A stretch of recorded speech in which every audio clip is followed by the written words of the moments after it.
Ուժում է եւ նաեւ թե որքան կտևի պրոցեդուրան, դա նույնպես անհատական մոտեցում է։ Այո, հաղթահարելը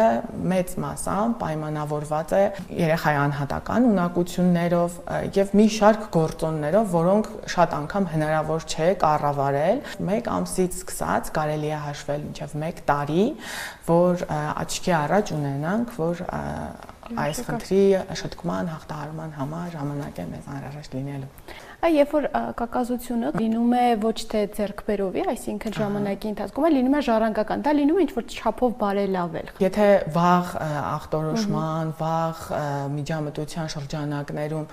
հաղթահարում ենք եւ մտածում ենք ինչպես անել, որ չշարունակվի, ապա այս դեպքում մտածում ենք ինչ մեխանիզմներ կարող ենք տրամադրել անձնավորությանը, ով